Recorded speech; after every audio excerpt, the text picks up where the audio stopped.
Hello, আমার online ক্লাসে তোমাদের সকলকে স্বাগত জানাই। আজকে এই ভিডিওতে আমি একাদশ শ্রেণীর বাংলা সাহিত্যের ইতিহাসের বিশ্বের ভাষা ও তার পরিবার নিয়ে তোমাদের সাথে আলোচনা করব। তোমরা প্রথম থেকে শেষ পর্যন্ত ভিডিওটি দেখো, তাহলে এখান থেকে একাধিক ছোট প্রশ্ন ও কিছু বড় প্রশ্নের উত্তর তোমরা পেয়ে যাবে। চলো শুরু করি আজকের মূল আলোচনা।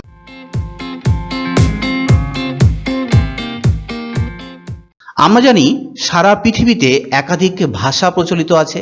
মানুষ বিভিন্ন ভাষায় কথা বলে।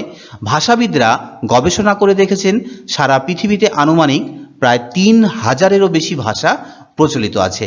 এই যে ৩,০০০-এরও বেশি ভাষা সারা পৃথিবীতে প্রচলিত আছে, এরা কি একে অপরের চেয়ে আলাদা, না এদের মধ্যে কোথাও কোনো সাদৃশ্য বর্তমান আছে? ১৭৮৬ সালে উইলিয়াম জোন্স তিনি গবেষণা করে দেখেছিলেন ভারতবর্ষে প্রচলিত সংস্কৃত ভাষা এবং ইউরোপে প্রচলিত গ্রিক, ল্যাটিন ও জার্মান ভাষার মধ্যে বেশ কিছু সাদৃশ্য রয়েছে। পরবর্তীকালে ভাষাবিদরা আরও গবেষণা করেছেন এবং গবেষণার মাধ্যমে তারা দেখেছেন সারা পৃথিবীতে যে হাজারেরও বেশি ভাষা প্রচলিত আছে, সেই ভাষাগুলি পরস্পর থেকে বিচ্ছিন্ন নয়, তাদের মূল স্রোত কিন্তু একটাই। বিভিন্ন স্রোত থেকে সেই ভাষাগুলি পরবর্তীতে জন্ম হয়েছে এবং পরবর্তীতে একে অপরের থেকে বিভক্ত হয়ে গেছে। তো এই যে একাধিক ভাষা সারা পৃথিবীতে প্রচলিত আছে, ভাষাবিদরা তাকে বিভিন্ন পদ্ধতিতে শ্রেণী বিভক্তকরণ করেছে বা বর্গীকরণ করেছে। এই পদ্ধতিগুলির মধ্যে প্রধান পদ্ধতি হচ্ছে ৬টি। তার মধ্যে প্রথমটি হলো ভাষার রূপতত্ত্ব বা আকৃতি অনুসারে বর্গীকরণ, গোত্র বংশ অনুসারে বর্গীকরণ, মহাদেশ অনুসারে বর্গীকরণ, দেশভিত্তিক বর্গীকরণ, ধর্মীয় বর্গীকরণ এবং কালগত বর্গীকরণ। এই ৬টি পদ্ধতিতে ভাষাবিদরা সারা পৃথিবীর ভাষাগুলিকে শ্রেণীবদ্ধকরণ বা বর্গীকরণ করবার চেষ্টা করেছেন। এর মধ্যে সবচেয়ে উল্লেখযোগ্য হলো ভাষার রূপতত্ত্ব বা আকৃতি অনুসারে শ্রেণীবিভাগ বা বর্গীকরণ। ভাষার মধ্যে বাক্য ও শব্দের বিশ্লেষণ করে সেই অনুযায়ী যে শ্রেণীবিভাগ করা হয় তাকেই বলা হয় রূপতাত্ত্বিক শ্রেণীবিভাগ। এখন এই রূপতত্ত্ব অনুসারে ভাষাকে দুভাগে ভাগ করা হয়, যথা সমবায়ী ভাষা এবং অসমবায়ী ভাষা। প্রথমে আমরা জানবো অসমবায়ী ভাষা কাকে বলে। পৃথিবীতে এমন অনেক ভাষা আছে যেসব ভাষার সাথে কোনো উপসর্গ, প্রত্যয়, বিভক্তি ইত্যাদি যুক্ত থাকে না। বাক্যের মধ্যে শব্দের অবস্থান দেখেই কর্তা, কর্ম বা অন্যান্য পদ নিরূপণ করতে হয়, তাকেই বলা হয় অসমবায়ী বা অনন্যয়ী বর্গ। যেমন চীনা ভাষাগোষ্ঠীর ভাষা অথবা ভোট চীনা ভাষা ইত্যাদি হলো অসমবায়ী ভাষাগোষ্ঠীর ভাষা। এরপর আসছে সমবায়ী ভাষা। সমবায়ী ভাষা হলো অসমবায়ী ভাষার ঠিক বিপরীত। যেসব ভাষার সাথে শব্দের সাথে কোনো উপসর্গ, প্রত্যয়, বিভক্তি ইত্যাদি যুক্ত থাকে তাকেই বলা হয় সমবায়ী ভাষা। একে আবার 3টি ভাগে ভাগ করা হয়, যথা মুক্তান্বয়ী বর্গ, অত্যন্বয়ী বর্গ এবং সমন্বয়ী বর্গ। এখন আমরা এই বিভাগগুলি নিয়ে একটু সংক্ষেপে আলোচনা করব। প্রথমে আসছে মুক্তান্বয়ী বর্গ। মুক্তান্বয়ী বর্গ কাকে বলে? এই বর্গের ভাষাগুলিতে পদ গঠিত হয় বিভক্তি বা প্রত্যয়ের সাহায্যে এবং শব্দের যে উপাদানগুলি থাকে সেই উপাদানগুলিকে আলাদা করলেও তার স্বতন্ত্র অর্থ বজায় থাকে এবং সেই উপাদানগুলিকে আবার পৃথকভাবে পদ গঠনে ব্যবহার করা যায়, তাকেই বলা হয় মুক্তান্বয়ী বর্গ। যেমন তুর্কি ভাষা। এরপরে আসছে অত্যন্বয়ী বর্গ। যে ভাষায় বাক্যের বাইরে শব্দের কোনো স্বাধীন অস্তিত্ব থাকে না, শব্দ সেখানে কিছু অসম্পূর্ণ ভাবের বাহন মাত্র হয়। এক্ষেত্রে শব্দ বা পদ নয়, বাক্যই বাগধারার নিম্নতম বা ক্ষুদ্রতম অংশ, একেই বলা হয় অত্যন্বয়ী বর্গ। যেমন এস্কিমোদের ভাষা। এরপরে আসছে সমন্বয়ী বর্গ। এই ভাষাবর্গের ভাষায় প্রত্যয়, বিভক্তি, উপসর্গ প্রভৃতি সম্পর্ক জ্ঞাপক চিহ্নগুলি এমনভাবে যুক্ত থাকে যে তাদের আলাদা কোনো অস্তিত্ব থাকে না, তাকেই বলা হয় সমন্বয়ী বর্গ। যেমন আমাদের বাংলা ভাষা, সংস্কৃত ভাষা, ইউরোপের ল্যাটিন ভাষা ইত্যাদি এই বর্গের মধ্যে পড়ে। এরপরে আমরা গোত্র ও বংশ অনুসারে কিভাবে ভাষাকে ভাগ করা হয়েছে সেগুলো নিয়ে আমরা আলোচনা করব। একই বংশজাত ভাষাকে বলা হয় সমগোত্রজ ভাষা। পৃথিবীর বেশিরভাগ ভাষাকে ভাষাবিদরা 25 থেকে 26টি ভাষা পরিবারে বর্গীভূত করার চেষ্টা করেছে তারা। এই ভাষা পরিবারের মধ্যে অন্যতম গুরুত্বপূর্ণ হলো ইন্দো ইউরোপীয় ভাষা পরিবার, সেমিও হামিও ভাষা পরিবার, বান্টু ভাষা পরিবার, দ্রাবিড় ভাষা পরিবার, অস্ট্রিক ভাষা পরিবার, তাই তো ইত্যাদি। তো এই যে একাধিক ভাষা পরিবারে ভাষাবিদরা ভাষাকে বর্গীভূত করেছে, তার মধ্যে সবচেয়ে গুরুত্বপূর্ণ হলো ইন্দো ইউরোপীয় ভাষা বংশ। এই পরিবারগুলির মধ্যে এটা সবচেয়ে বৃহৎ ভাষা বংশ। ইউরোপের পশ্চিম প্রান্ত থেকে পূর্বে ভারত পর্যন্ত যতগুলো দেশ আছে তার বেশিরভাগ ভাষাই হলো এই ইন্দো ইউরোপীয় জাত। এছাড়া আফ্রিকা ও আমেরিকাতেও এই ভাষা পরিবারের বেশ কিছু ভাষা ছড়িয়ে আছে। এই ভাষা পরিবারের মোট 9টি ভাষাগোষ্ঠী আছে, যথা ইতালীয়, গ্রিক, টিউনিশীয়, কেলতীয়, তোখারীয়, আলবেনীয়, বাল্তোস্লাভীয়, আর্মেনীয় এবং ইন্দো ইরানীয়। তাহলে এই যে ভাষা পরিবার, এই ভাষা পরিবারকে আবার দুটি গুচ্ছে ভাগ করা হয়েছে, একটা হচ্ছে কেন্তুম আর একটা হচ্ছে শতম। এখন আমরা দেখব কেন্তুম গুচ্ছের ভাষা কোনগুলি। তাহলে এই যে মোট 9টি ভাষা পরিবার রয়েছে তার মধ্যে 5টি কেন্তুম গুচ্ছের মধ্যে পড়ে, যথা গ্রিক, ইতালীয়, টিউনিশীয়, টিউনিশীয় অপর নাম জার্মানিক, কেলতীয় এবং তোখারীয়। তাহলে এগুলো হচ্ছে কেন্তুম গুচ্ছের ভাষা। এই যে ভাষা পরিবার, এই ভাষা পরিবারের মধ্যে একাধিক ভাষা রয়েছে, যেমন গ্রিক ভাষা। এই গ্রিক ভাষা হচ্ছে গিয়ে ইউরোপের বা ইন্দো ইউরোপীয় ভাষাগুলির মধ্যে সবচেয়ে ঐতিহ্যবাহী ভাষা। হোমারের ইলিয়াড ও ওডিসি এই ভাষাতেই রচিত হয়েছিল। এই ভাষার প্রাচীন নিদর্শন পাওয়া গেছে যীশুখ্রিস্টের জন্মের 1450 বছর আগে ক্রিট দ্বীপে। ইতালীয় শাখার প্রধান ভাষাগুলি হলো ল্যাটিন ভাষা, ফার্সি ভাষা, স্প্যানিশ ভাষা, পর্তুগিজ ভাষা এবং ইতালিয়ান ভাষা। এরপর আসছে কেন্তুম গুচ্ছের আরেকটি ভাষা শাখা, সেটা হচ্ছে কেলতিক শাখা। কেলতিক শাখার প্রধান ভাষা হচ্ছে আইরিশ, যা আয়ারল্যান্ডে প্রচলিত আছে। এরপর কেন্তুম গুচ্ছের আরেকটি ভাষা হচ্ছে টিউনিশীয় ভাষা বা জার্মানিক ভাষা। এই ভাষাগুলির মধ্যে আছে জার্মান, ইংরাজি, ডাচ, সুইডিশ। তার মধ্যে ইংরাজি হচ্ছে সারা পৃথিবী জুড়ে বহুল প্রচলিত একটা ভাষা। তারপর আছে তোখারীয় ভাষা। তোখারীয় ভাষা প্রচলিত আছে মধ্য এশিয়া। তোখারীয় ভাষার অস্তিত্ব এখন খুব একটা নেই, এগুলো আস্তে আস্তে হারিয়ে যাচ্ছে এই ভাষাগুলি। এরপর আসছে শতম গোষ্ঠীর ভাষা। শতম গুচ্ছের মধ্যে মোট 4টি ভাষা পরিবার আছে, যথা বাল্তোস্লাভীয়, আলবেনীয়, আর্মেনীয় এবং ইন্দো ইরানীয়। প্রথমে আমরা দেখব বাল্তোস্লাভীয় ভাষাগোষ্ঠীর ভাষাগুলি কি কি। বাল্তোস্লাভিক ভাষাগোষ্ঠীর ভাষাগুলি হলো বুলগেরিয়া, চেক, পোলিশ, রুশ ভাষা, স্লোভিক ভাষা এবং লিথুয়ানিয়া ভাষা। এগুলো হচ্ছে বাল্তোস্লাভিক ভাষাগোষ্ঠীর মধ্যে পড়ছে। এরপর আসছে আলবেনীয় ভাষা, যা আলবেনিয়াতে প্রচলিত আছে। তারপর আসছে আর্মেনীয় ভাষা, যা এশিয়া মাইনর ও ককেশাস অঞ্চলে প্রচলিত আছে বিভিন্ন গোষ্ঠীর মধ্যে। এই শতম গোষ্ঠীর ভাষাগুলির মধ্যে সবচেয়ে উল্লেখযোগ্য ভাষা হচ্ছে ইন্দো ইরানীয় ভাষা। এই ইন্দো ইরানীয় ভাষা ইরান থেকে ভারতবর্ষ এর মধ্যে যে বিভিন্ন দেশ আছে সেখানে এগুলো প্রচলিত আছে। এই ভাষাগুলিকে আবার দুটি শাখায় ভাগ করা হয়, যথা ইরানীয় আর্য এবং ভারতীয় আর্য। তাহলে কি বললাম, ইন্দো ইরানীয় যে ভাষাগোষ্ঠী আছে সেই ভাষাগোষ্ঠীর আবার দুটি উপশাখা আছে, যথা ইরানীয় আর্য এবং ভারতীয় আর্য। ইরানীয় আর্য শাখার ভাষাগুলির মধ্যে উল্লেখযোগ্য হলো আবেস্তীয় ভাষা, প্রাচীন পারসিক ভাষা, পুস্তু ভাষা এবং বালুচ ভাষা। আর ভারতীয় আর্য শাখার প্রধান ভাষাগুলি হলো হিন্দি, উর্দু, বাংলা, মারাঠি, অসমিয়া, উড়িয়া, পাঞ্জাবি ইত্যাদি ভাষাগুলি ভারতীয় আর্য ভাষার মধ্যে পড়ছে। তাহলে এই প্রশ্নটা তোমরা একটু ভালো করে দেখে নেবে, ইন্দো ইউরোপীয় ভাষাগোষ্ঠী, কারণ এটা পরীক্ষা অনেক সময় আসতে পারে। এরপর আমরা কিছু ছোট প্রশ্ন সম্পর্কে জেনে নেব। ইরানীয় আর্য ভাষার প্রাচীন নিদর্শন কোনটি? ইরানীয় আর্য ভাষার আবেস্তীয় ভাষায় লেখা জেন্দ আবেস্তা হলো সবচেয়ে প্রাচীন নিদর্শন। এরপর আসছে ফার্সি ভাষার জন্ম কোথা থেকে হয়েছে? ফার্সি ভাষা এই ইরানীয় আর্য থেকেই এসেছে। ইরানীয় আর্যের একটা শাখা হচ্ছে প্রাচীন পারসিক, সেই প্রাচীন পারসিক থেকে এসছে পল্লবী ভাষা এবং তার থেকেই জন্ম হয়েছে ফার্সি ভাষা। এরপর আসছে পশতু ভাষা। পশতু ভাষা হচ্ছে গিয়ে ইরানীয় আর্য ভাষার একটা শাখা। এটা কোথায় প্রচলিত আছে? আফগানিস্তানে অধিবাসীরা এই ভাষায় কথা বলে। এরপর আসছে সোমীয় হামীয় ভাষা বংশের দুটি ভাষা কি কি? সোমীয় হামীয় ভাষাগোষ্ঠীর দুটি অন্যতম ভাষা হচ্ছে হিব্রু ও আরবি। এই হিব্রু ভাষা অন্যতম প্রাচীন ভাষা। বাইবেলের ওল্ড টেস্টামেন্ট এই হিব্রু ভাষাতেই লেখা হয়েছিল। বর্তমান যুগে ইসরায়েলে আধুনিক হিব্রু ভাষা প্রচলিত আছে, সেখানকার সরকারি ভাষা হচ্ছে আধুনিক হিব্রু ভাষা। এরপরে আমরা আরও কিছু ছোট প্রশ্ন দেখব, যেমন মিশরীয় ভাষা কোন ভাষা বংশের অন্তর্গত? মিশরীয় ভাষা পৃথিবীর অন্যতম একটা প্রাচীন ভাষা, এটা সামীয় হামীয় ভাষা বংশ বা হামীয় ভাষা বংশের অন্তর্গত। এরপর আসছে আফ্রিকার যে ভাষাগুলি আছে সেই ভাষাগুলিকে কোন ভাষাগোষ্ঠীর মধ্যে ফেলা হয়? তা হচ্ছে বান্টু ভাষাগোষ্ঠী। এছাড়া ইউরোপে আরেকটা ভাষাগোষ্ঠী বিশেষভাবে বেঁচে আছে, তা হচ্ছে উরাল বা ফিনো উগ্রীয় ভাষাবংশ।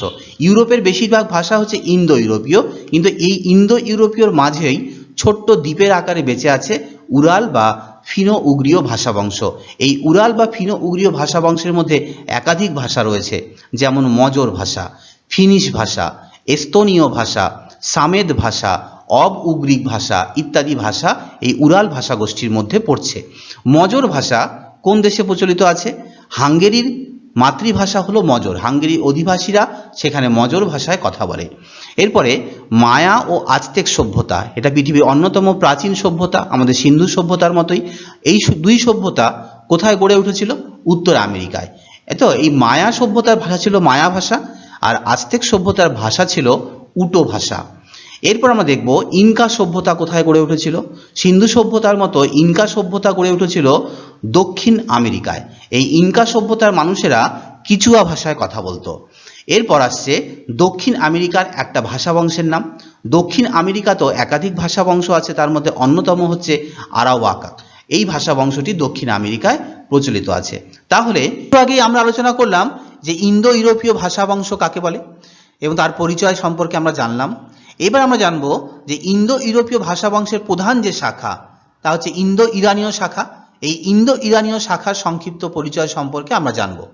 এই শাখার আবার দুটি উপশাখা রয়েছে, যথা ইরানীয় আর্য ও ভারতীয় আর্য। তো প্রথমে আমরা জানি ইরানীয় আর্য কাকে বলে। ইরানীয় শাখাটি এই বিস্তার লাভ করেছে প্রায় সমগ্র প্রাচীন পারস্য জুড়ে, অর্থাৎ এলম ও মেসোপটেমিয়ার পূর্ব দিক থেকে ব্যাকট্রিয় পর্যন্ত এই ইরানীয় শাখার বিস্তার ঘটেছে। এই শাখা থেকে ক্রমে জন্ম নিয়েছে দুটি প্রাচীন ভাষা, যথা আবেস্তীয় ভাষা ও প্রাচীন পারসিক ভাষা। এই শাখার প্রাচীনতম নিদর্শন হলো জেন্দ আবেস্তা, যেটি আবেস্তীয় ভাষায় লেখা হয়েছিল। আবার প্রাচীন পারসিক থেকে মধ্যযুগে জন্ম নিয়েছিল পল্লবী ভাষা, তার থেকে জন্ম নিয়েছে আধুনিক ফার্সি ভাষা। এই ইরানীয় শাখার আরও দুটি আধুনিক ভাষা রয়েছে, যথা আফগানিস্তানের পুস্তু এবং বেলুচিস্তানের বেলুচ। এরপর আমরা জানব ভারতীয় আর্য সম্পর্কে। এই ভারতীয় আর্য এই শাখাটি বিস্তার লাভ করেছে আমাদের ভারতীয় উপমহাদেশে। ভারতীয় আর্যের তিনটা স্তর আছে, যথা প্রাচীন ভারতীয় আর্য। এই স্তরের প্রধান ভাষা হলো বৈদিক ভাষা বা বৈদিক আর্য ভাষা। আর দ্বিতীয় স্তর হচ্ছে মধ্য ভারতীয় আর্য। এই স্তরের প্রধান ভাষাগুলি হলো সংস্কৃত, পালি এবং প্রাকৃত। আর তৃতীয় স্তর হচ্ছে নব্য ভারতীয় আর্য। এই স্তরের প্রধান ভাষা হলো হিন্দি, বাংলা, অসমিয়া, উড়িয়া ইত্যাদি ভাষা। তাহলে এই গেল বর্গীভূত ভাষার সংক্ষিপ্ত পরিচয়। এখন আমরা জানব অবর্গীভূত ভাষা সম্পর্কে। অবর্গীভূত ভাষা কাকে বলে? পৃথিবীতে প্রাপ্ত যে সমস্ত ভাষাগুলির সাথে অন্য কোনো ভাষার কোনো সাদৃশ্য পাওয়া যায়নি, অথবা সামান্য কিছু সাদৃশ্য মিললেও তাদের মধ্যে কোনো ব্যাকরণগত বা ভাষাতাত্ত্বিক কোনো প্রমাণ্য সূত্র পাওয়া যায়নি, তাই তাকে বলা হয় অবর্গীভূত ভাষা। যেমন জাপানি ভাষা, কোরীয় ভাষা, বাস্ক ভাষা, এগুলি সবই হচ্ছে অবর্গীভূত ভাষা। এই ভাষার আরও দুটি নাম রয়েছে, তা হচ্ছে অশ্রেণীবদ্ধ ভাষা বা অগোষ্ঠীভূত ভাষা। ভারতবর্ষেও এরকম অবর্গীভূত ভাষার সন্ধান মেলে। যেমন আন্দামানে যে আন্দামানি ভাষার প্রচলন আছে তা হলো অবর্গীভূত ভাষার একটা অন্যতম উদাহরণ। আর বাস্ক ভাষা হলো পৃথিবীর একটা অন্যতম অবর্গীভূত ভাষা। এটা প্রচলিত আছে ফ্রান্স ও স্পেনে। এরপর আমরা জানবো অস্বাভাবিক ভাষা সম্পর্কে। তাহলে বর্গীভূত ভাষা এবং অবর্গীভূত ভাষা এগুলি সবই স্বাভাবিক ভাষা, কিন্তু এই স্বাভাবিক ভাষার বাইরেও পৃথিবীতে এমন কিছু ভাষার প্রচলন আছে যেগুলিকে স্বাভাবিক বলা যায় না, বরং স্বাভাবিক ভাষার মিশ্রণে তৈরি একটা অস্বাভাবিক ভাষা বলতে পারি। এই ভাষাকে আবার দুভাগে ভাগ করা হয়, যথা মিশ্র ভাষা এবং কৃত্রিম ভাষা। প্রথমে আমরা জানবো মিশ্র ভাষা কাকে বলে। নানা কারণে যখন একাধিক ভাষাগোষ্ঠীর মানুষ যদি কোনো এক বিশেষ অঞ্চলে এসে জড়ো হয়, তখন সেখানে দেখা যায় দুই বা তার বেশি ভাষাগোষ্ঠীর মানুষের ভাষা পরস্পর সাথে মিশে গিয়ে একটা সংযোগকারী ভাষার জন্ম দেয়। একেই বলা হয় মিশ্র ভাষা। যেমন বিচলামার, পিজিন ইংরাজি, মরিশাস ক্রেওল, চিনুক ইত্যাদি হলো মিশ্র ভাষা। তো ভাষা বিজ্ঞানীরা এই মিশ্র ভাষার ক্ষেত্রে দুটি পারিভাষিক শব্দ ব্যবহার করেছে, যেমন পিজিন ও ক্রেওল। তো পিজিন কাকে বলে? পিজিন শব্দটি হচ্ছে ইংরাজি বিজনেস শব্দের চীনীয় উচ্চারণ। এই ইউরোপীয় জাতিগুলি পৃথিবীর বিভিন্ন অঞ্চলে যখন উপনিবেশ বিস্তার করে, তখন সেখানে তারা ব্যবসা বাণিজ্য শুরু করেছিল। এই ব্যবসা বাণিজ্যের কারণেই দুটি ভিন্ন ভাষাগোষ্ঠীর মানুষ পরস্পরের কাছে চলে আসে এবং তাদের মধ্যে যে ভাষার সংমিশ্রণ ঘটে তার ফলেই জন্ম হয় পিজিন ভাষা।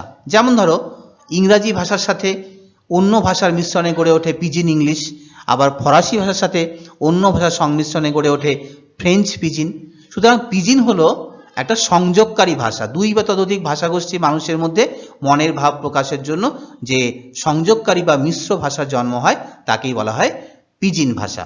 এই পিজিন ভাষা কিন্তু কোনো মাতৃভাষা নয়। কাছাকাছি আসা যদি দুই গোষ্ঠী বা দুই ভাষাগোষ্ঠীর মানুষ যখন পরস্পর থেকে বিচ্ছিন্ন হয়ে যায় বা আলাদা হয়ে যায় তখন পিজিন ভাষা লুপ্ত হয়। এরপর আমরা দেখব ক্রেওল ভাষা কাকে বলে। একটু আগেই বললাম যে পিজিন ভাষা কখনো মাতৃভাষা নয়, এটা একটা সংযোগকারী ভাষা। কিন্তু অনেক ক্ষেত্রে দেখা যায় পিজিন ভাষা দীর্ঘস্থায়ী হয়ে কোনো একটা ভাষাগোষ্ঠীর মানুষের মাতৃভাষায় পরিণত হয়ে যায়, তখন তাকে বলা হয় ক্রেওল। সেক্ষেত্রে পিজিন ভাষার নিজস্ব একটা শব্দ ভাণ্ডার তৈরি হয়, এছাড়া গড়ে ওঠে নির্দিষ্ট ব্যাকরণ রীতি। এইভাবে সংযোগকারী ভাষা থেকে যখন কোনো গোষ্ঠীর মাতৃভাষায় পরিণত হওয়ার যে একটা বিশেষ প্রক্রিয়া, সেই প্রক্রিয়াটাকে বলা হয় ক্রেওলাইজেশন। এরপরে আমরা জানব মিশ্র ভাষার বৈশিষ্ট্যগুলি কি কি। সারা পৃথিবীর বিভিন্ন অঞ্চলে বহু মিশ্র ভাষা প্রচলিত আছে। এই ভাষার প্রধান বৈশিষ্ট্যগুলি হলো মিশ্র ভাষায় একাধিক ভাষার ভাষিক উপাদান পাশাপাশি বজায় থাকে, মানে দুই বা তিন গোষ্ঠীর ভাষা পাশাপাশি একসাথে হচ্ছে গিয়ে এই ভাষার মধ্যে বজায় থাকে।